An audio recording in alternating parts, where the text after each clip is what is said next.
আমার ডিভোর্সের প্রায় 2 সপ্তাহের ভেতরেই আমার মা মারা গেলেন। আল্লাহ যাকে একা করেন তাকে এতটাই একা করে দেন। অন্তত মাটা থাকতো, নিজের বলতে একজন মানুষই না হয়ে থাকতো, কি এমন ক্ষতি হতো? আমার ঘুম একদম উধাও হলো নিমেষেই। কেঁদে ফেললাম, মা বলে চিৎকার দিয়ে উঠলাম।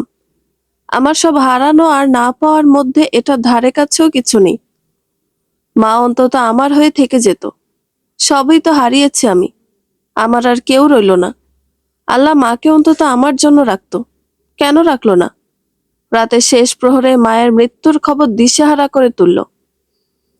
কোনো কিছু চিন্তা না করে ছুটে গেলাম চিলেকোঠায়। মস্তিষ্ক যতটুকু কর্মঠ ছিল ততটুকুতে তাশরিফ ছাড়া কাউকে দেখছিলাম না আমি। ছাদের দরজায় বারবার নক করলাম, আমার কান্না থামছে না। মাকে একবার শক্ত করে জড়িয়ে ধরতে পারলাম না, কোলে মাথা রেখে একটু শুতে পারলাম না। এই আফসোসে বারবার ফুঁফিয়ে উঠছি। ভেতর থেকে দরজা খোলার শব্দ হলো। তাশরিফ চোখ ডলতে ডলতে আমার দিকে তাকাতেই বোধহয় একটু অবাক হলো। তড়িঘড়ি করে এগিয়ে এসে শুধালো, কি হয়েছে? কাঁদছো কেন? সব ঠিক আছে? আমি কাঁদতে কাঁদতে বললাম, তাশরিফ, আমার মা, আমার মা আর নেই তাশরিফ। আমার মাও আমাকে ছেড়ে চলে গেল। আমার আর কেউ রইল না, জানেন? আমার আর কেউ রইল না। এই পৃথিবীতে আমি একা। আল্লাহ আমাকে একা করে দিল।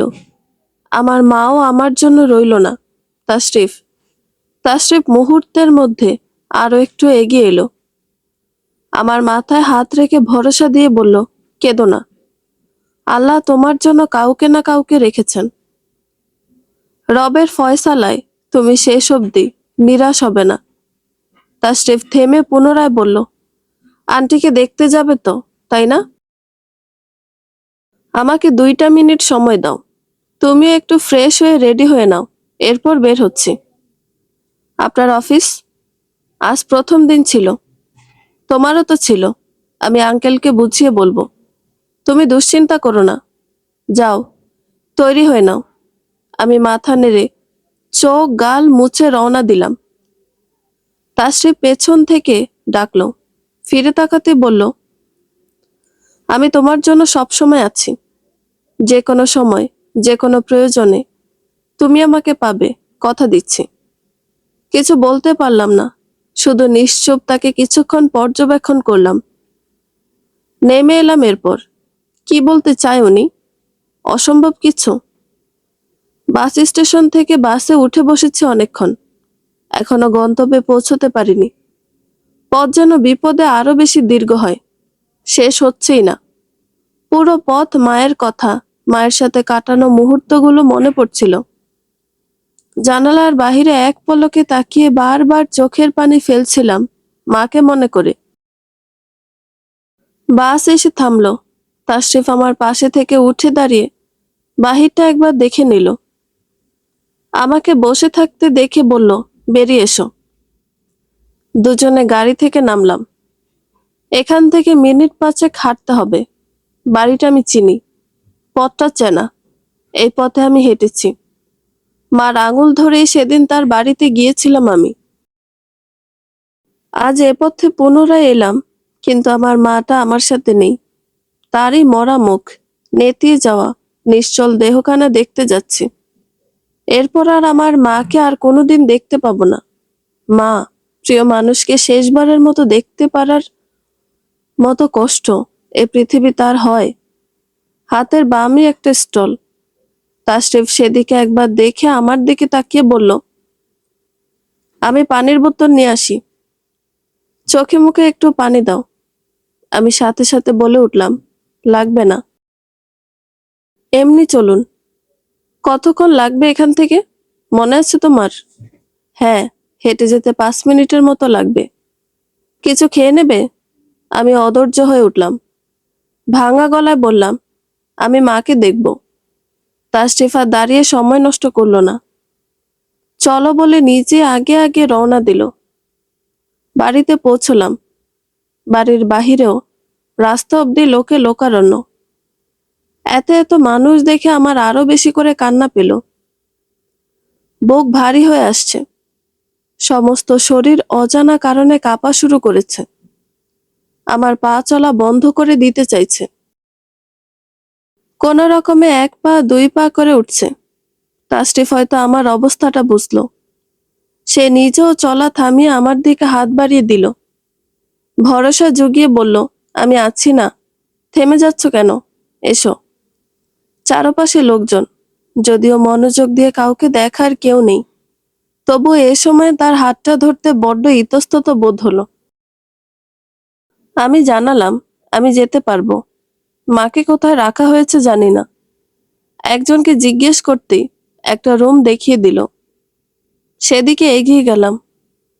রুমের সামনে গিয়ে তাশরিফ দাঁড়িয়ে গেল, বলল, তুমি ভেতরে যাও, আমি বাহিরেই আছি। আমি ধীর পায়ে ভেতরে গেলাম। মাকে মেঝেতে শুইয়ে রাখা হয়েছে, মাথা থেকে পা অবধি ঢাকা। এই অবস্থায় কত মানুষকে দেখেছি, খুব একটা খারাপ অনুভূতি জাগেনি। ভবিতব্য মেনে নিয়েছি, তবে আজ কেন এত খারাপ লাগছে? নিজের বেলায় আমরা এত স্বার্থপর কেন? নিজের বেলায় এত খারাপ লাগা কেন? আমি আমার মায়ের আগের পক্ষের মেয়ে, সেটা বলা বলি শুরু হলো। পরিচয় পেয়ে মায়ের মৃতদেহের কাছাকাছি বসে থাকা মহিলা আমার দিকে করুণ চোখে তাকালো। আমি গিয়ে মায়ের পাশে বসলাম। দুজন পিছিয়ে আমাকে জায়গা করে দিল। আমি সামনের দিকে বসে থাকা মহিলাকে বললাম, আমার মাকে একটু দেখান না, প্লিজ। আমি মাকে দেখব। কথাটা শেষ করতে পারলাম না, ফুঁফিয়ে উঠলাম এক প্রকার। চোখ জোড়া আবার ছলছল করে উঠল। মায়ের মুখের ওপর থেকে কাপড় সরাতে সরাতে মহিলাটি বললেন, এখানে কান্নাকাটি করা যাবে না আম্মাজান, মায়ের রুহ কষ্ট পাবে। মায়ের মুখ থেকে কাপড় সরাতেই বুকে প্রচন্ড জোরে কিছু একটা ধাক্কা লাগলো মনে হলো। আমি কেঁদে ফেললাম। গলা ছেড়ে মাকে ডাকলাম। 1 বার, 2 বার, 3 বার, বারবার মাকে ডাকলাম। কেঁদে কেঁদে ডাকলাম। মা উঠল না, তাকালো না। আমাকে একটা বারের জন্য তাকিয়ে দেখলো না অবধি। মেয়ে কাঁদছে, মা শুয়ে আছে কিভাবে? আমাকে একবার জড়িয়ে ধরলো না আমার মা। আমার মা আজ স্বার্থপর হয়ে গেছে, আমাকে একটু ছুঁয়েও দেখলো না। আমার কান্না আমার মায়ের কানে পৌঁছলো না। মা উঠল না, আমার মা উঠল না। অন্যরা এগিয়ে এলো, আমাকে আমার মায়ের কাছে থেকে সরিয়ে নিতে উদগ্রীব হলো। আমি মায়ের গা ঘেঁষে মাথা নিচু করে বসে রইলাম। মাকে জড়িয়ে ধরতে ইচ্ছে করছে আমার। মৃত্যু যন্ত্রণায় কি আমার মায়ের শরীর খুব ব্যথা? অনেক বেশি ব্যথা? আমি জড়িয়ে ধরলে কি মা খুব কষ্ট পাবে? জানতে চাইলাম আমি। মাকে ধরার অনুমতি দিল না ওরা। আমি আমার মায়ের বুকে শেষ অবধি আর একবারের জন্য ঠাঁই পেলাম না। কে জানতো সেদিনে আমার মাকে শেষবার জড়িয়ে ধরার দিন ছিল। জানলে তো মাকে ছাড়তামই না, বকে রয়ে যেতাম। আমাকে বাহিরে নিয়ে যাওয়া হলো। এক জায়গায় চেয়ারে বসানো হলো। সামনেই তাশরিফ দাঁড়িয়ে। আমার কান্না থামছে না। উনি এগিয়ে এসে আমার পায়ের দিকে নিচে বসলেন। আমি কেঁদে কেঁদে বলে উঠলাম, আমার আর কেউ রইল না তাশরিফ। আমি কাউকে জড়িয়ে ধরে নিজে যন্ত্রণা কমাতে আর কাঁদতেও পারবো না। আমার আর কেউ রইল না। মাকে গোসল করানো হলো, কাফন পরানো হলো। সময় বয়ে চলল। নানু বাড়ির অনেকেই এসেছে, মাকে দেখেছে, আমাকেও দেখেছে। নানা রকম প্রশ্ন উঠেছে, কিন্তু আজ কোনো কিছুই আমাকে স্পর্শ করেনি। কারো সাথে কথাও বলতে ইচ্ছে করেনি। কেউ কেউ তো এসে সরাসরি প্রশ্ন করেছে, তোর না ডিভোর্স হয়েছে শুনলাম, এসেছিস কার সাথে? কেউ কেউ তাশরিফকে বাঁকা চোখে দেখেছে। সেও কাউকে তোয়াক্কা করেনি। জোহরের নামাজের পর মায়ের দাফন। শেষবারের মতো 2 চোখ ভরে বুক খালি করে যাওয়া মানুষটাকে দেখেছি আমি। শেষবারের মতো মাকে দেখেছি আমি। এ দেখাতেই যে সারা জীবনের তৃষ্ণা মেটাতে হবে আমার। আর দেখতে পাবো না মাকে, আর একটা বারও না। বাড়িতে অপেক্ষা করছিলাম এক কোনায় বসে। জোহরের পর মায়ের দাফন শেষ করে তাশরিফ ফিরে এলো আমার সৎ বাবার সাথে। দুজনকে দেখে নিশ্চিত হলাম এই অল্প সময়ে তাদের ভালো একটা সম্পর্ক হয়েছে। ওনার সাথে কথা হলো, জানালেন আমার মা আমার জন্য কিছু গহনা রেখে গেছেন। সেগুলো উনি লুকিয়ে রেখেছিলেন। নিজের রুমে আমাদের নিয়ে গেলেন, কিছু জিনিস বুঝিয়ে দিলেন। আমি নিতে না চাইলেও উনি বোঝালেন এগুলো আমার জন্যই মা রেখে গিয়েছেন, এটার ওপর একমাত্র আমার অধিকার। তাশরিফও বোঝালো অন্তত মায়ের স্মৃতি ভেবে হলেও এগুলো আমার রাখা উচিত। তাশরিফের কথা আমি রাখলাম, সাথে মায়ের জিনিসগুলো। অনেকটা সময় এ বাড়িতে কাটানো হলো। প্রায় বিকেলের দিকে ট্রেন আসে, সেটাতেই বাড়ি ফিরব। সময় হাতে বেশি না থাকায় আমাদের আস্তে ধীরে বের হতে হলো। নানু বাড়ির কয়েকজন এখনো ফিরে যায়নি। তাদের কাছে বিদায় নিয়ে রুম থেকে বের হব, তখনই একজন পাশে থেকে বলে উঠল, বরের সাথে ডিভোর্সের পর কি এখন ভাসুরকে বিয়ে করবি? হাব ভাবে তো তাই বোঝা যাচ্ছে। একজনের কথা শেষ হতে পাশে থেকে আরেকজন বলে উঠল, দেখছো না, সাথে করে নিয়ে আসছে। কাছে কাছে থাকছে দুইজন। দুজনের মধ্যে কিছু না থাকলে এমনি এমনি এভাবে আছে নাকি?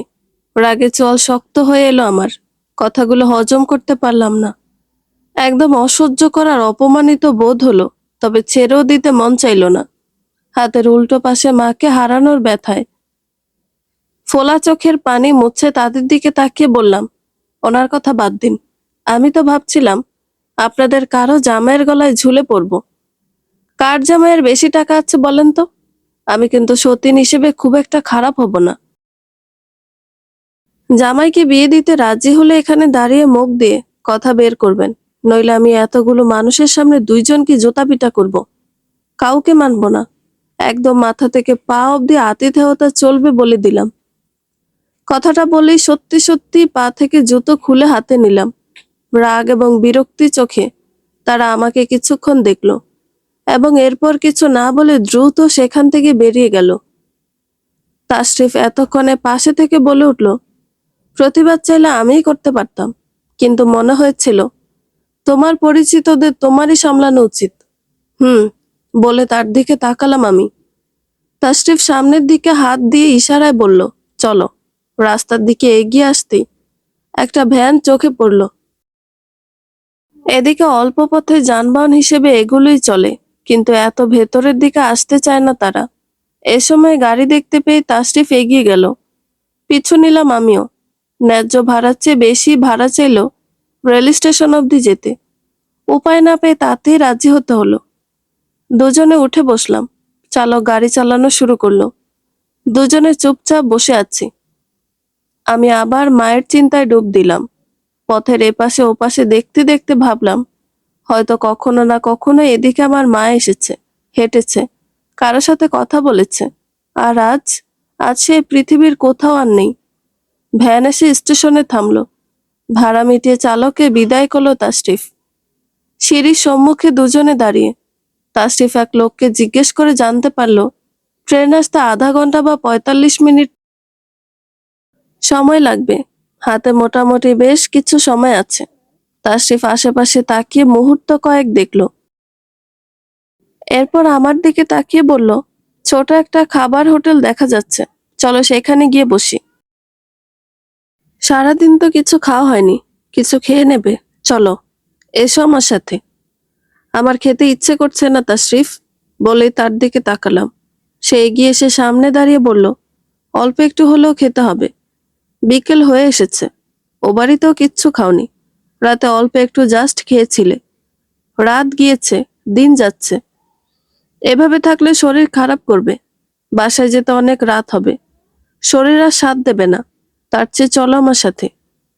আমি খাবো না তাশরিফ, খাবার আমার গলা দিয়ে নামবে না। দেখো, মা চলে গিয়েছে বলে তুমি খাবে না?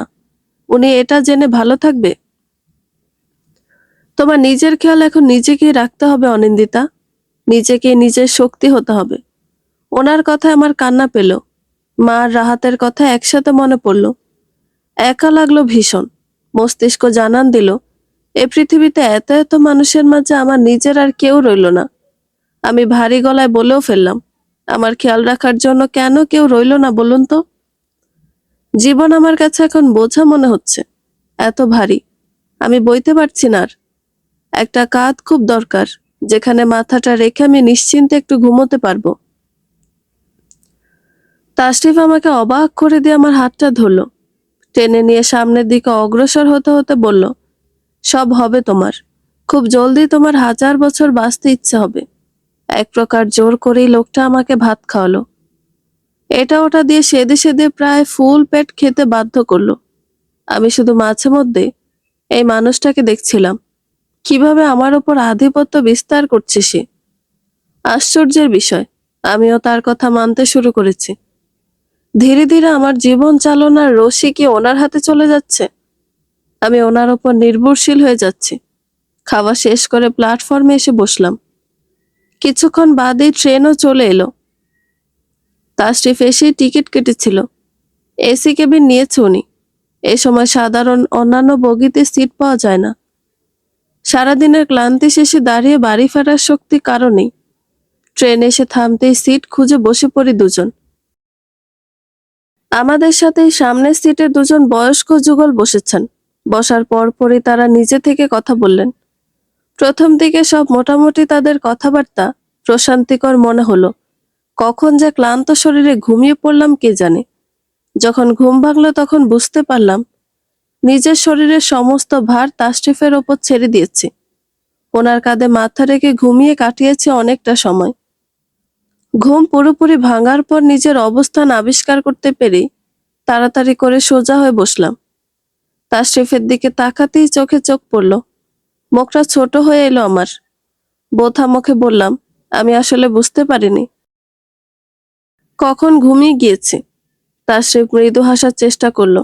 কিছু বলবে তার আগেই সামনের দিক থেকে ভদ্র মহিলা বলে উঠলেন, দুজনকে কিন্তু বেশ লাগছিল দেখতে। কি সুন্দর নির্ভাবনায় ঘুমিয়ে গেলে। ছোট বাচ্চার মতো আদুরে লাগছিল। ছেলেটার কাঁধ হয়তো এতক্ষণে ব্যথা করা শুরু করেছে, কিন্তু এক বিন্দু নড়চড় করেনি। ওনার কথায় বেশ লজ্জা লাগলো আমার। বারবার শুকনো ঢোক গিললাম। লজ্জায় কি কারো গলা শুকিয়ে আসে? আমার জানা নেই। আমার এর আগে কখনো হয়নি। লজ্জায় লাল হওয়ার মতো লজ্জা এটা নয়। ওনার কাঁধে মাথা রেখে আসলেই ঘুমোতে চাইনি। উনি তো আমার চেয়ে কিছুটা দূরে হেলে বসেছিলেন। এত নিকটে কখন এলেন কে জানে। ভদ্রলোক আর ভদ্র মহিলা আমাদের বন্ধু হিসেবেই জেনেছেন। বলা হয়েছে গ্রামের বাড়ি থেকে শহরে ফিরছি। মায়ের মারা যাওয়ার খবর শুনে এসেছিলাম। এটুকুই ওনারা জানেন। আমার অতীত জানলে হয়তো এতটা আশা করতেন না আমাদের দুজনকে নিয়ে। আমাকে চুপ থাকতে দেখে ভদ্র মহিলা ফের বলে উঠলেন, মেয়েরা সবার কাঁধে মাথা রেখে নিশ্চিন্তে ঘুমোতে পারে না, জানো তো। যে কাঁধ ভরসার হয় সে কাঁধেই মেয়েদের আশ্রয় আর প্রশান্তির ঘুম হয়। উনি আবারও বললেন, তোমরা দুজনে একসাথে খুব ভালো থাকো। দোয়া করে আমাদের মতো একসাথে বৃদ্ধ হও। আমি তাশরিফের দিকে তাকিয়ে একবার দেখে সময় না নিয়ে বললাম, আমাদের কোনো প্রেম বা বিয়ে সম্পর্ক নেই। আমরা স্রেফ বন্ধু। ওপাশে থেকে জবাব এলো, মনে মনে মিল থাকলে বন্ধু থেকে বর হতে সময় লাগবে না। তাশরিফ গলা খাকারি দিয়ে উঠল।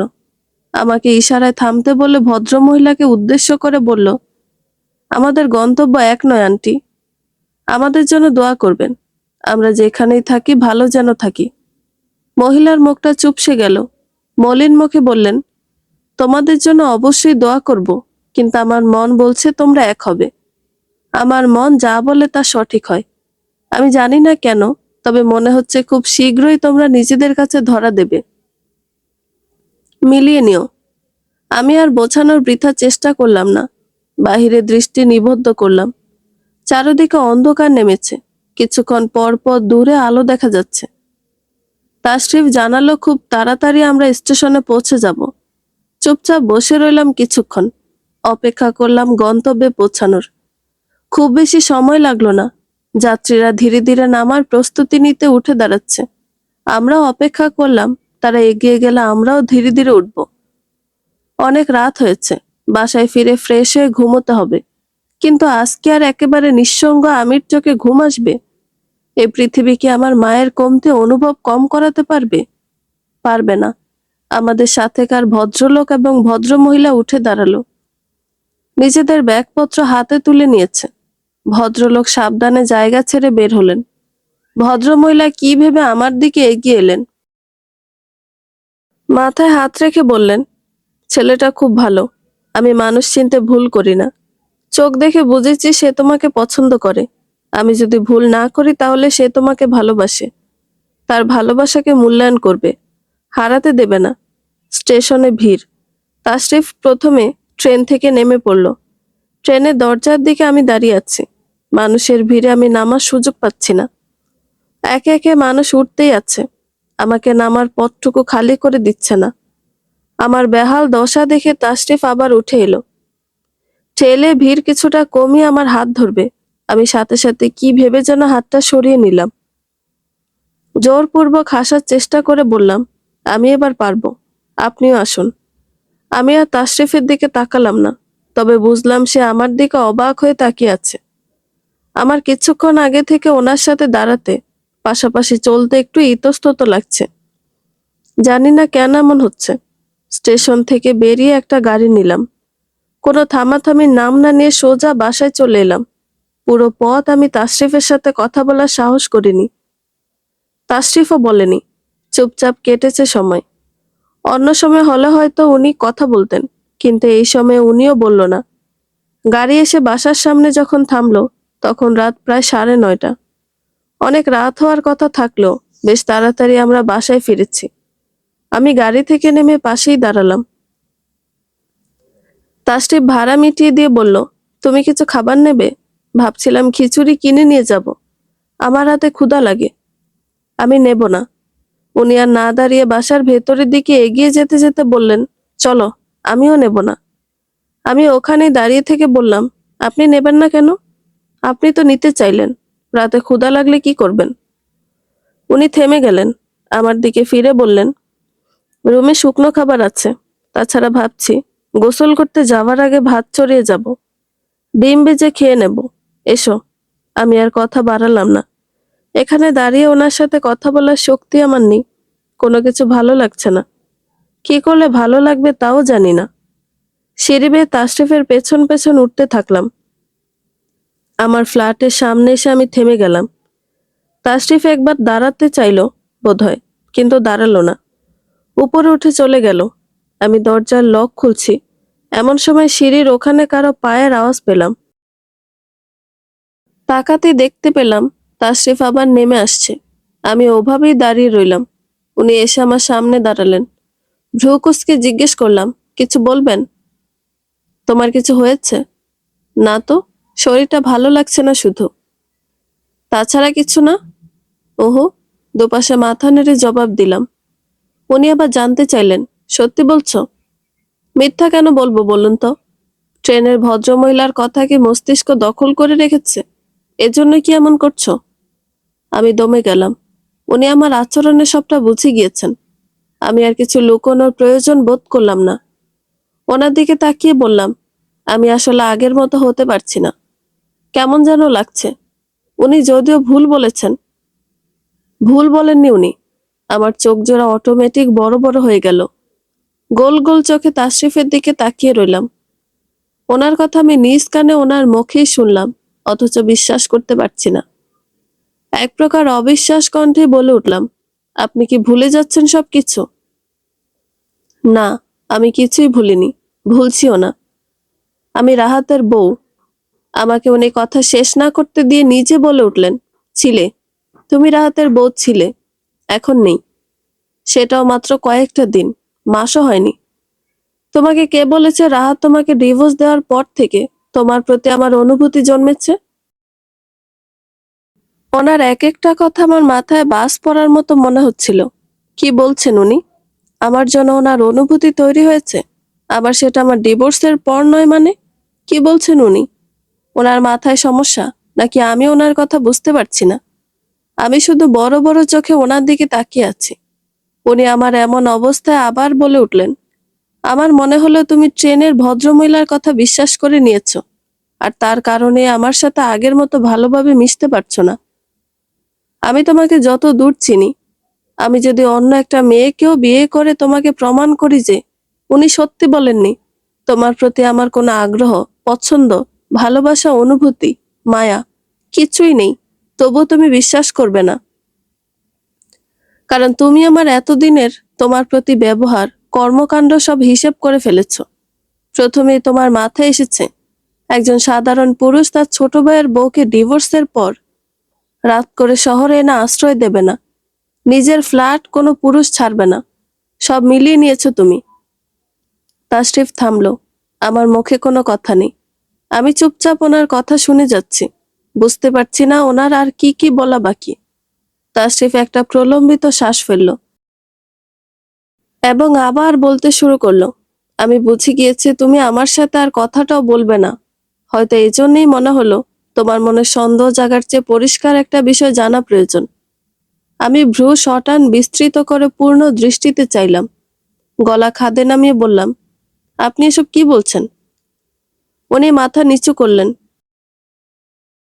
হাত জোর করে গলা নিচু করে বললেন, তোমাকে ভালোবাসার জন্য মাফ চাইছি, মাফ করে দাও।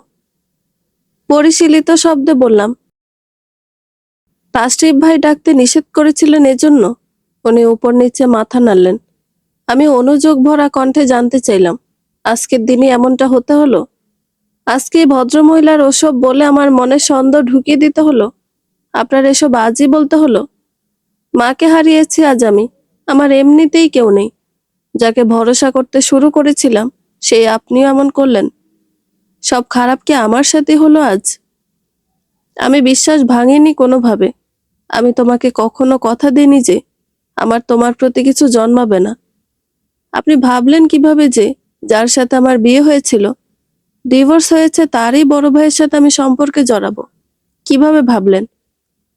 যখন তোমাকে নিয়ে ভেবেছিলাম তখন তুমি কারো বউ ছিলে না। মাম্মা মানে? থতমত গলায় শুধালাম আমি। নজর পুরোপুরি ওনার দিকে। উনি মাথা সোজা করে আমার দিকে চাইলেন, বললেন, তোমার কিছু জানতে হবে না।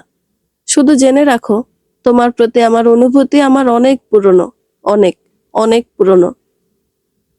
বলতে পারো রাহাতে তোমাকে বিয়ের সিদ্ধান্তটাই আমার এতদিনও বিয়ে না করার কারণ। আমি আর কিছু জানাতে চাই না তোমায়। এতটুকুই তোমার জন্য যথেষ্ট। উনি আমার চোখে চোখ রাখলেন। আমি ওনার চোখে ছলছল অবস্থা টের পেলাম।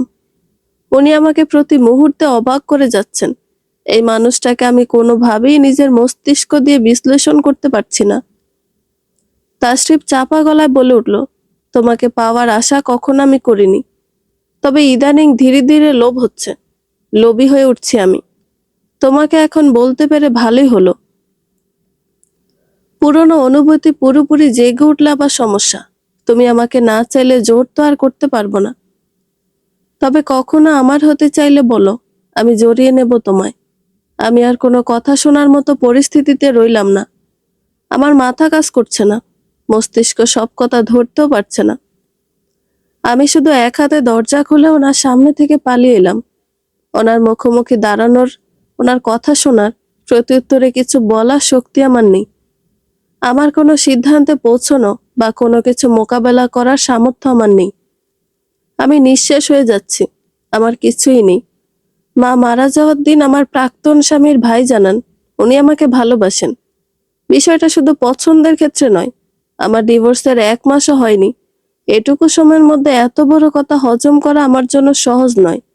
আমি ওনার জন্য এখনো একটা ভালো জায়গায় আছি। মাথার ওপর ছাদ আছে, 3 বেলা খাবার খেতে পারছি, একটা জবও জুটেছে। আমি রাহাতের বাড়ি থেকে আসার পরপরই 10 দিনের মাথায় তালাকের কাগজ চলে আসে। আমার কাছ থেকে ঠিকানা নিয়ে এখানেই পাঠানো হয়। ডিভোর্স, মায়ের মৃত্যু, তাশরিফের বিষয়টা সবকিছু মিলিয়ে আমি সত্যিই দুশ্চিন্তাগ্রস্ত। আমি দিশেহারা। একটানা কয়েকদিন আমি বাসা থেকে বের হইনি। মায়ের যাওয়া, তাশরিফের বলা কথা, সব মিলিয়ে আমি তাশরিফের সামনে যেতে খুব বেশি ইতস্তত বোধ করছি। তাশরিফের সামনাসামনি হতে হবে, কথা বলতে হবে। বিষয়টা ভাবলেই আমার হতাশ লাগছে। আমার ডিভোর্সের আজ 1 মাস। সিদ্ধান্ত নিলাম এভাবে আর নয়। কতদিন আর ঘরবন্দি থাকবো? গত কয়েকদিন আন্টি বেশ কয়েকবার এই ফ্ল্যাটে এসেছেন। আমাকে ওনার ওখানে গিয়ে থাকতেও বলেছেন। একা একা থাকলে আমি আরো বেশি দুশ্চিন্তার মধ্যে থাকবো বলে জানান। কিন্তু মানুষের মধ্যে যেতে আমার যে খুবই খারাপ লাগছে। সন্ধ্যার পর বাসা থেকে বেরিয়ে আন্টির কাছে গেলাম। আন্টি রান্নাঘরে আর রিমি নিজের রুমে পড়ছে। উকি দিয়ে দেখলাম সেদিনের স্যারটা। আমি রিমিকে পড়াতে পারবো না জানানোর পর সম্ভবত ওনাকেই রাখা হয়েছে। আমি সোজা আন্টির রুমে যাব, তখনই রিমির রুম থেকে পুরুষ কণ্ঠ ভেসে এলো, হ্যালো। পেছনে তাকাতেই দেখলাম উনি আমার দিকে তাকিয়ে আছে, মুখে মৃদু হাসি। আমার কথা বলার অপেক্ষাতেই উনি আছে। ওনার নামটাই ভুলে গেলাম, মাহাদ নাকি মাহিদ কি যেন। মাথা চুলকে সেদিন আন্টির বলা কথা মনে করতে থাকলাম। মাহিদ, মাহিদ নাম ওনার। আমি দরজার দিকে একটু এগিয়ে গিয়ে আন্তরিকতার সাথে জিজ্ঞেস করলাম, কেমন আছেন? রিমি একবার আমাদের দুজনকে বাঁকা চোখে দেখে বলল, আপু, আম্মু রান্নাঘরে। মাহিদ জবাবে বললেন, ভালো আছি। আপনাকে আর জিজ্ঞেস করলাম না, কারণ দেখে তো মনে হচ্ছে না যে আপনি ভালো আছেন। আসলে একটু অসুস্থ তো, এজন্য। বসুন না, রিমি তো পড়ছে। আপনার সাথে সেভাবে আলাপিত হলো না। বেশ কয়েকদিন ধরে এ বাসায় আসছি, কিন্তু আপনাকে দেখিনি। আমি শুনেছি আপনার কথা, আন্টি বলেছে। আমি থেমে আরেকবার বললাম, রিমি পড়ছে, কথা না বলি। অন্য সময় কথা হবে না হয়। আন্টির সাথে একটু জরুরি দরকার আছে, আমি আসছি। মাহিদ অনিচ্ছা সত্ত্বেও বলল, আচ্ছা ঠিক আছে। রান্নাঘরে যেতে দেখলাম আন্টি রিমির শিক্ষক মাহিদ সরকারের জন্য নাস্তা বানাচ্ছেন। গৃহশিক্ষকের জন্য সামান্য নাস্তার ব্যবস্থা ভদ্রতার মধ্যে পড়ে। আমি গিয়ে একপাশে দাঁড়াতে আন্টি আমাকে একবার দেখলেন, এরপর আবার নাস্তায় মনোযোগ দিলেন। বললেন, শরীর কেমন মা? এখন একটু ভালো। খেয়েছো কিচ্ছু? হুম। বসার ঘরে বসো। তোমার আঙ্কেল এখনই আসবেন, কথা বলে নিও। কবে থেকে জয়েন করবে? আমি প্রশ্নের উত্তর না দিয়ে একটু ইতস্তত করে বললাম, আন্টি, আমি একটা সিদ্ধান্ত নিয়েছি। উনি কাজ একটু থামালেন, আমার দিকে মনোযোগী হলেন। কি সিদ্ধান্ত? আমি নতুন বাসা নেব। একটা খোঁজ পেয়েছি, কালকে দেখে আসব। কেন? এখানে কোনো সমস্যা? আমার জন্য তাশরিফ আর কতদিন চিলে কোঠায় কষ্ট করে থাকবে, এটা দেখতে মোটেও ঠিক লাগে না। আমার জন্য কেউ কেন নিজের জায়গা ছাড়বে, খুব দৃষ্টিকটু লাগে আমার কাছে। আমি তাশরিফকে 1 মাস আরেকটু কষ্ট করতে বলি। আগামী মাসটা গেলে একটা ফ্ল্যাট ফাঁকা হবে। তুমি একা মানুষ, আর কোথায় থাকবে? আমি কিছু বলে ওঠার আগে বাহিরে আঙ্কেলের কথা শুনতে পেলাম। উনি আন্টিকে ডাকতে ডাকতে রান্নাঘরের দিকে এগিয়ে এলেন। আঙ্কেলকে সুস্থ সবল দেখে বেশ ভালো লাগলো। উনি এসে আমার মাথা আদরে ভঙ্গিতে হাত রেখে বললেন, অনিমা, কি খবর আম্মাজান? আন্তরিকতার সাথে জানালাম, জি আলহামদুলিল্লাহ, ভালো আছি। আপনার শরীর কেমন আঙ্কেল? আলহামদুলিল্লাহ, সব ঠিকঠাক। এই যে দেখো। উনি একটু থেমে আবার বললেন, তুমি জব নিয়ে কি ভেবেছ? আমার আগে আন্টি বলে উঠলেন, জবের বিষয় ছাড়ো। মেয়ে তো বাসা ছেড়ে দিতে চাইছে, অন্য বাসায় উঠবে। তাশরিফের অসুবিধা হচ্ছে। তুমি বাসা ছাড়তে চাইছো? অপেক্ষা করো কিছুদিন। বান্দরবান গিয়ে থাকতে পারবে, একা, অচেনা জায়গায়। আমি কোনো কিছু না ভেবে বলে উঠলাম, কবে যেতে হবে আঙ্কেল?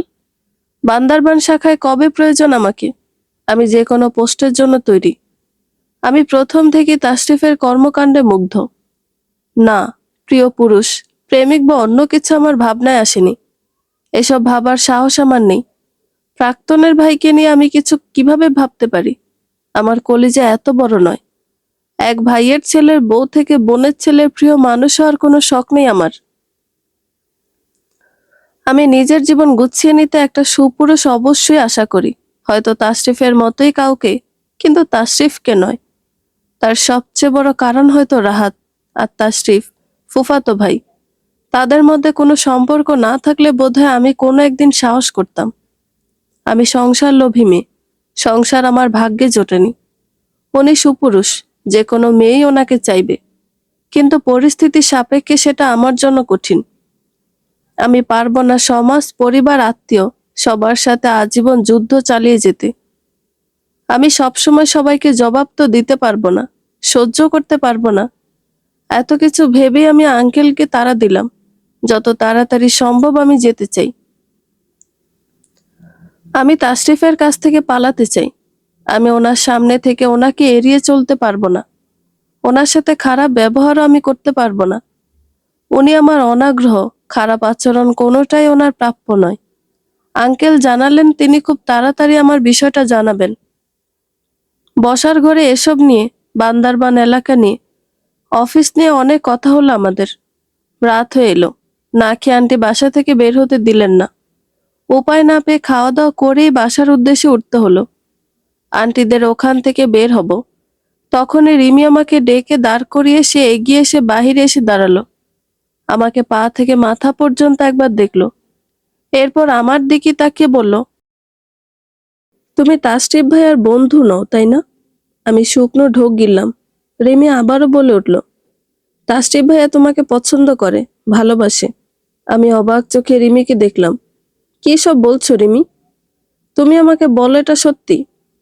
না। সত্যি বলছো? রিমির কণ্ঠ ভার হলো। কথাটা বলার সময় আটকে আটকে যাচ্ছিল। আমি রিমিকে দেখে কিছু একটা অনুমান করছি। আমি ভয় পাচ্ছি। আমার ভয়কে সত্যি করে রিমি বলল, আমি তাশরিফ ভাইয়াকে ভালোবাসি। বিশ্বাস করো আপু, আমি ওনাকে খুব ভালোবাসি। এমনই কিছু অনুমান করেছিলাম আমি। তবে সেটা গিলে ফেললাম, গিলে ফেলার মতোই। স্বাভাবিক গলায় জানতে চাইলাম, আর উনি? এখানেই তো সমস্যা। উনি আমাকে ছোট বোন ভাবেন। উনি আমার কত বছরেরই বড় বলো তো? ধরলাম অনেক বড়। হোক বড়, তাতে সমস্যা কি? ছেলেরা তো বড় হতেই পারে, এটা কোনো সমস্যাই না। আমি ওনাকে আচরণে অনেকবার বুঝিয়েছি, কিন্তু উনি কিছুই বোঝেন না। আমার আর কিছুই বলার রইল না। আমি বুঝতে পারলাম আমার খারাপ লাগছে। পুরুষটা তাশরিফ বলেই কি আমার খারাপ লাগছে? কিন্তু তাশরিফ তো আমার আরাধ্য পুরুষ নন। তবে আমার কেন খারাপ লাগবে? রিমি আমার হাতটা নিজের হাতের মুঠোয় নিল। অনুরোধ মিশ্রিত গলায় বলল, আমাকে একটা হেল্প করবে আপু? কি? আমার কথাটা তাশরিফ ভাইয়াকে জানাবে প্লিজ। এমন করে বলবে যেন আমাকে উনি আর না বলতে না পারে। আমি রিমির দিকে এক দৃষ্টিতে চেয়ে রইলাম। রিমি আমাকে কেমন অনুরোধ করছে? যে মানুষ আমার প্রতি নিজের ভালোবাসার কথা আমাকে জানিয়েছে, তাকে কিনা আমি অন্য কারো কথা বলবো? শুধুমাত্র আমাকে তার নামে করতে পারবো না? বাস্তব কঠিন বলেই কি আমি এমন করব? উচিত হবে? রিমি আমাকে পুনরায় বলল, আপু, আমাকে হেল্পটুকু করবে বলো? বলো তুমি তাকে জানাবে আমার কথা? আমি হাত ছাড়িয়ে নিলাম। ঠান্ডা গলায় জানালাম, আমি চেষ্টা করব। প্রস্থান করলাম রিমির সামনে থেকে। ধীরে পায়ে এগিয়ে গেলাম আমার, অর্থাৎ তাশরিফের ফ্ল্যাটের সামনে। রিমির বলা কথাগুলো ভাবতে ভাবতে দরজার লক খুলছিলাম। হঠাৎ পিছন থেকে পুরুষ কণ্ঠ ভেসে এলো, অনি। বুক কেঁপে উঠল আমার। তাশরিফ, উনি এই সময় এখানে? কেন? বুঝতে পারলাম আমার বুকের সাথে সাথে হাত কাঁপছে, গলা শুকিয়ে এসেছে। বার কয়েক শুকনো ঢোক গিলে ধীরে ধীরে তাশরিফের দিকে ফিরলাম। মাথা তুলে তাকালাম মানুষটার দিকে। এ কি অবস্থা! চেহারার কি হাল করেছেন উনি! গাল ভর্তি কালো কুসকুসে দাড়ি, চুলগুলো তুলনামূলক বড়, এলোমেলো। গায়ের রং মলিন, মুখটা শুকনো। দেখে মনে হচ্ছে শরীরটা যেন চলছেই না। এসব কি আমার জন্য? এ হাল আমার জন্য করেছেন উনি? এ কেমন অপরাধ বোধে ডুবিয়ে দিচ্ছেন উনি আমায়। আমি চোখ নামিয়ে নিলাম। তাশরিফ শুধালো, কেমন আছো অনিন্দিতা? তাশরিফের প্রশ্নে আমি মাথা নিচু করেই জবাব দিলাম, ভালো আছি। ওনার হাল দেখে আমার উল্টো জিজ্ঞেস করতে ইচ্ছে করলো না। নিজ চোখে দেখার পর আর কি বা জানতে চাইবো? আমি শুধু ভাবছি, কয়েকদিনের ব্যবধানে কি থেকে কি হয়ে যাচ্ছে আমার জীবনে। আমি কেমন আছি জানতে চাইবে না? তাশরিফের প্রশ্নের উত্তরে আসলে কি বলা উচিত আমার? কি বললে পরিস্থিতি আরো কঠিন হবে না? মৃদু গলায় শুধু বললাম, আমি চাই আপনি ভালো থাকুন। আমি অবুঝ নই যে আমার খারাপ সময় সাথ দিয়েছে। আমি কখনোই চাই না সে খারাপ থাকুক। তার ওপর সে যদি আমার কারণে খারাপ থাকে, তাহলে আমি নিজেকে কোনোদিন মাফ করতে পারবো না। তাশরিফ মৃদু হাসার চেষ্টা করলো। একটা দীর্ঘশ্বাস ফেলে বলল, ভালো আছি আমি। আমার সাথে সহজ হওয়ার চেষ্টা করো। আমি ওরকম পুরুষ নই যে তোমার কানের কাছে সেই এক কথা বারবার বলবো। যে কথা সেদিন জানিয়েছি, সে কথা পরবর্তীতে তুমি নিজ থেকে জানতে না চাইলে আমি কখনোই মুখ দিয়ে উচ্চারণ করব না। কখনোই না। তুমি আমার দ্বারা অস্বস্তিতে পড়ো, এমন কিছু আমার দ্বারা হবে না। আমি তোমার অবস্থা বুঝছি। আমি জানি না সেদিন কি থেকে কি হলো, আর ওসব বলে ফেললাম। আমি জানি তোমার জন্য কোনো কিছু সহজ নয়। তোমার পরিস্থিতি ভীষণ বাজে। সেটা আরো বেশি বাজে হয়েছে আমার জন্য। আমাকে মাফ করো প্লিজ। আমি আমার মনের দিকটা বুঝে উঠতে পারছি না। রাহাতের বাড়ি থেকে শুরু করে তাশরিফ যতটা জেনেছি, তাতে বুঝেছি উনি চমৎকার একজন মানুষ, কিন্তু এই কিন্তুতে আমি বারবার আটকে যাই। আমার সময় ঠিক যাচ্ছে না। হয়তো এই কারণে ভালো কিছু আমার জন্য সঠিক লাগছে না। সমাজ, আত্মীয় সব যেন আমার মাথায় চেপে বসেছে। ভবিষ্যৎ ভেবে বর্তমানে আমার অস্থির লাগছে। চোখ বন্ধ করে বারবার কয়েকটা প্রলম্বিত শ্বাস নিলাম। নীরবতা কাটিয়ে ওনার দিকে তাকিয়ে বললাম, আমায় একটু সময় দেবেন তাশরিফ? উনি পূর্ণ দৃষ্টিতে আমার দিকে চাইলেন। ব্যস্ত গলায় জানতে চাইলেন, সময় কেন চাইছো অনি? একটু গুছিয়ে নিয়ে নিজেকে। নাও তবে। এরপর আমরা আগামীকাল দেখা করি। তাশরিফ এদিক ওদিক বিভ্রান্তের মতো একটু একটু করে তাকিয়ে দেখল। শান্ত স্বরে জিজ্ঞেস করলো, দেখা করবে মানে? ছাদে বসবেন নাকি কোনো রেস্তোরাঁয়? আমি বুঝতে পারছি না। আমি এত ক্লিয়ারলি বলতে পারছি না বোধহয়। আপনি প্লিজ একটু বুঝুন। তাশরিফ ভ্রু কুঁচকে আমার দিকে তাকিয়ে রইল। শান্ত স্বরে বলল, মেয়ে মানুষ আজব এক সৃষ্টি। কোনো কথা পরিষ্কার বলবে না, অথচ চাইবে পুরুষ মানুষ সব বুঝে নিক। উনি মজা করার এনার্জি পাচ্ছেন দেখে অবাক হলাম। ওনার এমন কীর্তিতে আমি বুঝতে পেরেছি উনি আমার কথা বুঝেছেন। বললাম, পুরুষ মানুষ মেয়ে মানুষের মনের ভাষা বুঝতে অক্ষম হলে তার আজীবন চিরকুমার অথবা সন্ন্যাসী হয়ে কাটিয়ে দেওয়া উচিত। তাশরিফ হাসলো। হাসতে হাসতে বলল, কালকে বাহিরে দেখা করছো? হ্যাঁ। সুতরাং তুমি আমাকে নিয়ে ভাবতে শুরু করেছো। ভাবো, তুমি আমার জন্য এমন এক মানুষ যে আমাকে নিয়ে ভাবলেও আমি কৃতজ্ঞ থাকব। আমি কোনো কথা না বলে নিজের বাসার ভেতরে চলে এলাম। দরজা আটকাতে আটকাতে খেয়াল করলাম উনি ওভাবেই বাহিরে দাঁড়িয়ে আছেন। নজর দরজাতে সীমাবদ্ধ। আমি দরজা আটকে ফ্রেশ হয়ে রুমে এলাম। একটা বই নিয়ে পড়তে শুরু করলাম। ঘুমের আগে বই পড়ার অভ্যাস আমার মোটামুটি আছে। বই পড়তে পড়তে কত রাতে ঘুমিয়ে গিয়েছি। কখনো কখনো রাতও ভোর করে ফেলেছি। পরদিন সকাল থেকে দুপুর পার করলাম বাসার সমস্ত কাজ করে। আঙ্কেল সকালে আন্টিকে দিয়ে জানিয়েছেন আমাকে নাকি আগামীকাল থেকেই এখানেই আপাতত জয়েন করতে হবে। পরবর্তীতে কয়েকদিনের মধ্যেই বান্দরবান শাখায় বদলি করানোর চেষ্টা করবেন। সুতরাং অফিসে পুরো ডেডিকেশনে কাজ করতে হবে অবশ্যই। দেখা যাবে অফিস থেকে ফিরে আর রান্না করে খেতে ইচ্ছে করবে না। নিজের যত্ন তো নিজেকেই করতে হবে। সুতরাং রান্নার কাজ যেন সহজ হয়, তাই মশলা বাটার ঝামেলা আগে শেষ করলাম। প্রয়োজনীয় জামা কাপড় ধুয়ে রোদে শুকোতে দিয়েছি। পুরো বাসা মুছতে হয়েছে। এত কাজের ফাঁকে দুপুরে রান্নাটাও করে ফেলেছি।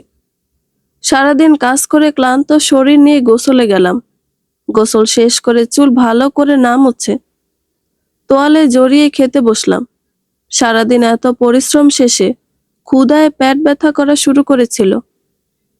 সময় নষ্ট না করে পছন্দের মাছ দিয়ে পেট ভরে ভাত খেয়ে নিলাম। আসর ওয়াক্তের পর ফোনে রিংটোনের শব্দে ফোনের কথা মনে হলো। ওটা কোথায় ফেলে রেখেছিলাম সেটাও ভুলে গিয়েছিলাম। গত রাতে প্রস্তর পুষ্প বইটা পড়া শুরু করেছি। পড়তে পড়তে ঘুমিয়ে গিয়েছিলাম। সারাদিন কাজের জন্য আর বইটা ধরতে পারিনি। শেলি চরিত্রটাকে সারাদিন মিস করেছি। গত কয়েকদিন মন খারাপে বেহাল দশা। সেদিন নিউজ ফিড স্ক্রোল করছিলাম, তখনই দেখতে পেলাম লিস্টের একজন বইটা নিয়ে কথা বলেছে। আগ্রহ হলো, রিভিউ খুঁজে বের করলাম। কয়েকটা রিভিউ দেখে মনে হলো বইটা ভালো। শুক্তারা নামের একজন তা আত্মবিশ্বাসের সাথে লিখেছে বইটা খারাপ লাগলে উনি বইয়ের টাকা ফিরিয়ে দেবেন। এতটা আত্মবিশ্বাস দেখে অর্ডার করেছিলাম। পড়বো পড়বো করেও হয়ে উঠছিল না। রাত থেকে একটু একটু করে ওটাই পড়ছি। ফোনটা বেজে বেজে ওঠায় বইটা রেখে ফোন খুঁজতে উঠে বসলাম। শব্দ শুনছি, কিন্তু দেখতে পাচ্ছি না। বই রেখে ওঠা এক প্রকার বিরক্তিকর কাজ, তার উপর ফোনই খুঁজে পাচ্ছি না। বিছানা ছেড়ে উঠে খুঁজতে খুঁজতে অবশেষে পেলাম। ফোন হাতে নিয়ে দেখলাম তাশরিফ কল করেছে। কেটে যাওয়ার আগে তড়িঘড়ি করে কলটা রিসিভ করলাম। ওপাশে থেকে সালাম পেতেই জবাব দিলাম আমি। তাশরিফ বলল, আমি ভাবছি সন্ধ্যার পরপরই বের হব। ওকে। ওকে? হ্যাঁ। হ্যাঁ? কি? কিছু না। ব্যস্ত? না। কখন বের হব আমি? আমি কল করব অফিস থেকে বের হয়ে। আধা ঘন্টা সময় হাতে রেখে জানাবেন। ঠিক আছে, বলে কল কাটলো তাশরিফ। আমি আবার বইটা শেষ করতে পড়া শুরু করলাম। মগ্ন হলাম সুযোগ পেয়ে। বই ছেড়ে ঠিক সন্ধ্যার পর উঠলাম তাশরিফের ফোন কলে। তৈরি হয়ে বের হলাম। বাসা থেকে বের হয়ে 10 মিনিটের মাথায় তাশরিফের পাঠানো অ্যাড্রেসে পৌঁছালাম। বাসা থেকে খুব একটা দূরে না হয় খুব একটা সময় লাগেনি। হেঁটেও আসা যেত। তাশরিফকে বেশিক্ষণ বসে থাকতে হবে বলেই সেটা সম্ভব হয়নি। রেস্টুরেন্টের বাইরে থেকে দেখতে পেলাম তাশরিফকে। উনি ভেতরে বসে বসে ফোনে কিছু একটা করছেন। আমি দরজা ঠেলে ভেতরে প্রবেশ করলাম। এগিয়ে গেলাম ওনার দিকে। আমি নিজেও জানি না আমি ওনাকে ঠিক কি বলবো, কি বলতে এসেছি। গুছিয়ে কতটা বলতে পারবো আমি তাও জানি না, কিন্তু আমাকে পরিষ্কারভাবে কিছু একটা জানাতে হবে এটা জানি। আমি এগিয়ে যেতেই উনি আমাকে দেখে উঠে দাঁড়ালেন। মিষ্টি হেসে বসার ইশারা করলেন। আজকে ওনাকে বেশ পরিপাটি লাগছে। গতকালের মতো করুণ অবস্থা এখন নেই। সামনাসামনি চেয়ারে বসলাম। কিছুক্ষণ নীরব নিস্তব্ধতায় কাটলো। উনি ওয়েটার ডেকে আমার পছন্দ জেনে অর্ডার করলেন। এবার নীরবতা ভাঙার প্রয়োজন বোধ করলাম। এভাবে চুপচাপ বসে থাকতে তো আসিনি আমি। একটা প্রলম্বিত শ্বাস ফেলে বললাম, আমি আপনার বিষয়টা জানতে চাই। উনি আমার দিকে তাকালেন। জানতে চাইলেন কোন বিষয়? সেদিন যা বলতে বাকি রেখেছেন তা। কিছুই বাকি নেই, সবকিছু জানতেও হয় না অনি। উনি থেমে আবার বললেন, আমি ভালোবাসি জেনেই কেন তুমি ভালোবাসবে? আমি তো এভাবে ভালোবাসিনি। আমাকে ভালোবাসা গেলে তবেই কখনো ভালোবেসো। আমি চোখ নামিয়ে নিলাম। মৃদু গলায় বললাম, কিন্তু মানুষ তো বলে, যে ব্যক্তি আমাদের ভালোবাসে তাদেরই ভালোবাসা উচিত। দেখতে হবে, উপলব্ধি করতে হবে মানুষটা আসলেই ভালোবাসি কিনা। ওনার কথায় আমি পুনরায় ওনার দিকে তাকালাম। উনি কথাটা বলেই আমার দিকে ভ্রু কুঁচকে তাকালো। জিজ্ঞেস করলো, তুমি কি বোঝালে? আমি তোমাকে ভালোবাসি তাই তুমি কি আমাকে নিয়ে ভাবছো? আমি নিজেও বুঝতে পারছি না আমি কি চাইছি। তাশরিফের ব্যাপারে এত তাড়াতাড়ি সিদ্ধান্ত নেওয়া বোকামি হবে না তো? জীবনের সঙ্গী অবশ্যই প্রয়োজন, কিন্তু এত জলদি? কিন্তু রাহাত যদি কাউকে পেতে আমাকে ছাড়তে পারে, তবে একটা সময় পর আমি কেন কারো হতে পারবো না? আমার তালাকের 1 মাস কেটে গিয়েছে। 2টা মাস আমি সময় নিতে পারবো, কিন্তু তবুও জীবনের ব্যাপারে কাউকে নিয়ে ভবিষ্যতে পাড়ি দেওয়ার জন্য এটা খুবই সামান্য একটা সময়। বিয়ের মতো সম্পর্কে তাড়াহুড়ো করা উচিত নয়। প্রেমের সময় আমার নেই। তাশরিফের আত্মীয় স্বজন, প্রতিবেশী সব দিক আমার ভাবতে হচ্ছে। কিছু কিছু সময় বন্ধুকে গুলি সহ্য করা গেল, যে মানুষের মুখের কথা সহ্য করা যায় না। জীবনের এই সিদ্ধান্তগুলো যে বড্ড কঠিন। বাস্তবতা এত কঠিন কেন? আমার কল্পনা রীতি ঘটল তাশরিফের প্রশ্নে, তুমি কি আমাকে নিয়ে ভাবছো অনি? আমাকে নিয়ে ভাবা যায়? আপনাকে একটা কথা জানানোর ছিল। আমি তোমার সব কথা শুনতে রাজি। তুমি শুধু বলো। রিমি। আমাকে থামিয়ে দিল তাশরিফ। নিজেই বলে উঠল, শুধু তোমার কথা বলো। আজ কোনো তৃতীয় ব্যক্তিকে এনো না। কিন্তু রিমি? ও বাচ্চা মেয়ে। আমি ওকে ছোট বোনের মতো স্নেহ করি। আমি জানি তুমি কি বলতে চাইছো। আমার মনে হয় তুমি যা বলতে চেয়েছিলে সেটা আমি বুঝেছি। আমি কি বললাম তাতেও তোমার পুরো বিষয় ক্লিয়ার হওয়ার কথা। আমি আর রিমির প্রসঙ্গ টানলাম না। আমি সত্যিই ওনার উত্তর পেয়েছি। রিমিকে তিনি স্নেহ করেন, কিন্তু রিমি, ওর আবেগ হয়তো কদিন পর অন্য কোথাও স্থানান্তরিত হবে। হয়তো হবে। দুজনের কফি চলে এলো। তাশরিফ একটা চুমুক দিয়ে বলল, বলো অনি, আমি তোমার কথা শুনতে আগ্রহী। গলা শুকিয়ে এলো আমার। সামনে পানীয় থাকা সত্ত্বেও শুকনো ঢোক গিলে বললাম, আমি বুঝতে পারছি না কিভাবে কি বলবো। আমাকে নিজের আয়না ভাবো। তুমি যা বলবে সেটাই শুধু উচ্চারিত হবে। আমার দিক থেকে তোমার বিপরীতে কোনো কথা আসবে না। পরিবার, আমার মা, উনি তোমাকে পছন্দ করেন। পছন্দ আর ছেলের জন্য পছন্দ এক নয়। ছেলের জন্যই পছন্দ করেন। মানে, উনি সব জানেন। আমি অবাক হলাম। আমার ফুফু শাশুড়ি অবধি জানেন? আমার নীরবতায় উনি বলে উঠলেন, তোমাকে ভালোবাসি একথা তুমি ছাড়া আমার আমার মানুষগুলোর মধ্যে প্রায় সবাই জানতো অনি। আমার ভালোবাসা শুধু তুমি অবধি পৌঁছায়নি। তাশরিফের কথায় বিভ্রান্ত হলাম আমি। ওনার ভালোবাসা আমি অবধি শুধু পৌঁছায়নি, কিন্তু সবাই জানতো। কে জানতো? কি জানতো? মনের প্রশ্নগুলো মনে চাপা রাখতে পারলাম না। জিজ্ঞেসই করে বসলাম, কবে থেকে জানতো? কে জানতো? কে কে জানতো? আমি কেন সেই ব্যক্তিদের মধ্যে নেই? তাশরিফ সরু চোখে তাকালো আমার দিকে। থমকানো আওয়াজে জানতে চাইল, আগ্রহ হয় জানার? এরকম একটু করে বললে আগ্রহ হবে না? আমি মানুষ নই? তাশরিফ হাসল। ওনার মুখের মলিন ভাব কেটে গেল নিমিষেই। ওনার মুখের দিকে তাকিয়ে হাসি খেয়াল করতেই আবিষ্কার করলাম ওনার হাসি সুন্দর। চোখে চোখ পড়তেই দৃষ্টি নত করে নিলাম আমি। উনি বললেন, যখন ভালোবাসবে তখন সব বলবো। এখনই সব আগ্রহ শেষ হলে আমাকে নিয়ে কোনো ভাবনাই আসবে না তোমার। একটু তো বন্ধ বই হয়ে থাকতে দাও। সব জেনে গেলে আমাকে সহজ মনে হবে। একটু আগ্রহ, না জানা বিষয় থাকুক। আমি আর কিছু বললাম না। বেশি আগ্রহ দেখালে, জানতে চাইলে ওনার আবার দাম বেড়ে যাবে। বুঝি তো এমন পুরুষ মানুষকে। তবে একটা কথা না বলে চুপ করে বসে থাকতে ইচ্ছে করলো না।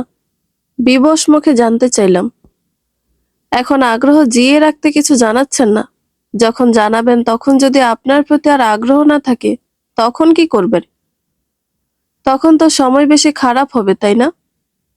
উনি বেশ আত্মবিশ্বাসের সাথে বললেন, তখন মায়ায় পড়ে যাবে।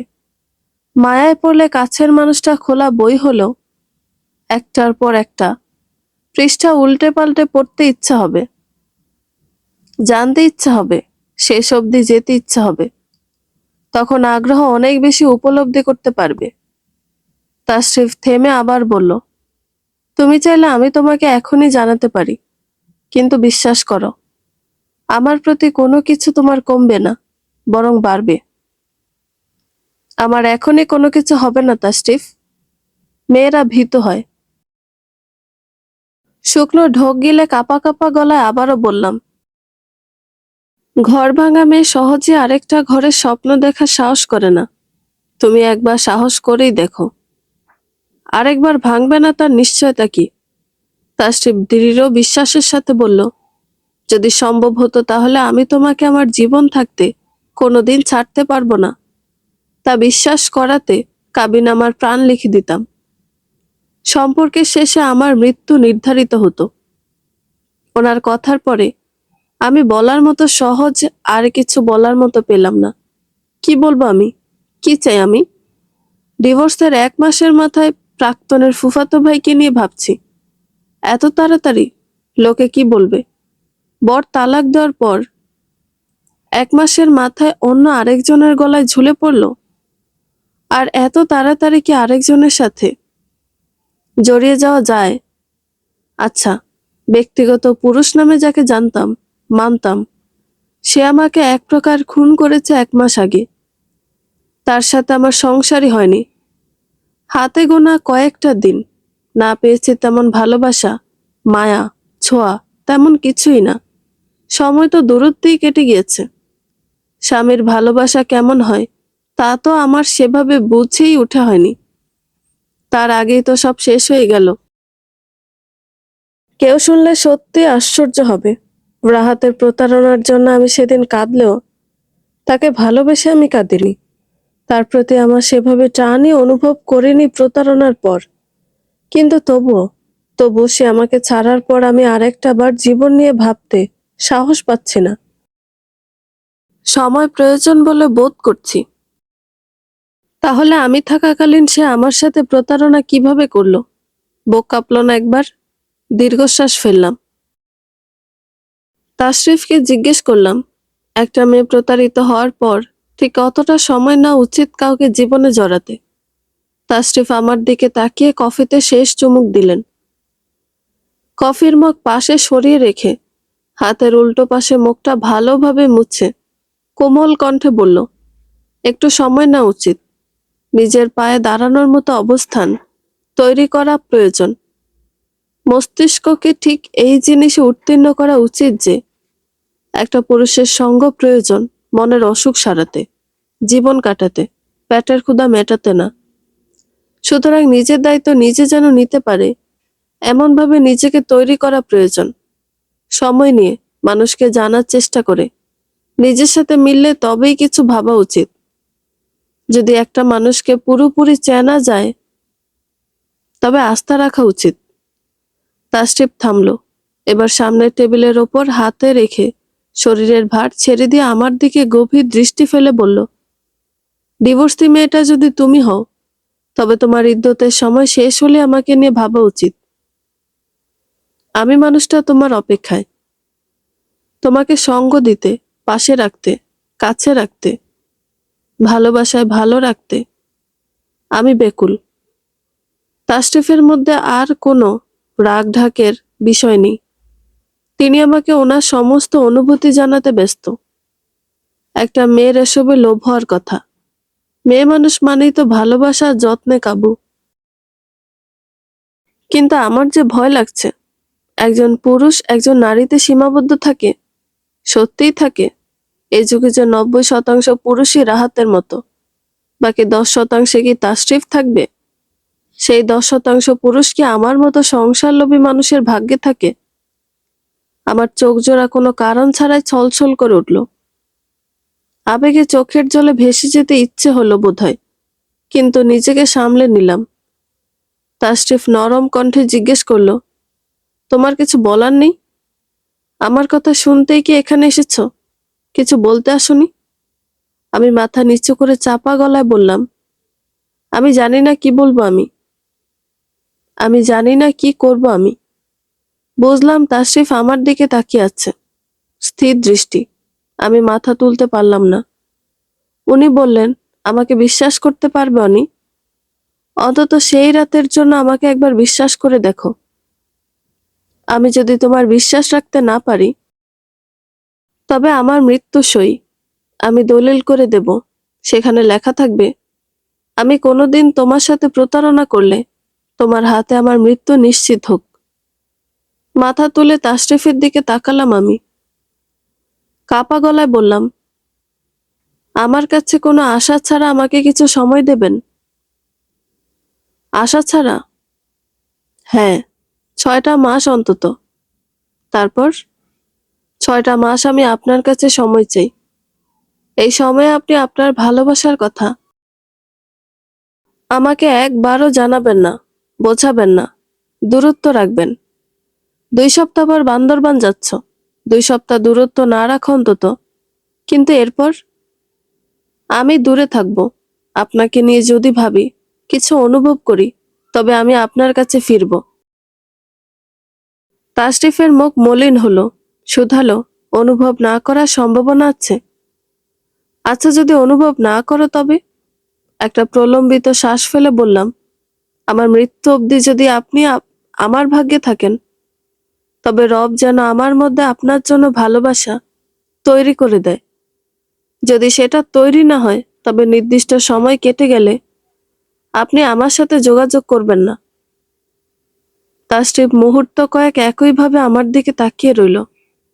আমি তার দিকে তাকাতেই বলে উঠল, কোনো আশা না রেখে বছরের পর বছর একান্তে ভালোবেসেছি। পরবর্তী 6 মাস আশা রেখি, ভালোবেসে দেখি, আর এরপর না হয় আবার আশা না রেখে ভালোবাসবো। দুজনে আরো কিছুক্ষণ বসে রইলাম, কথা বলে চুপ থেকে সময় কাটলো। বাড়ি ফেরার সময় হয়ে যাচ্ছে দেখে উঠে দাঁড়ালাম। তাশরিফও দাঁড়িয়ে গেল।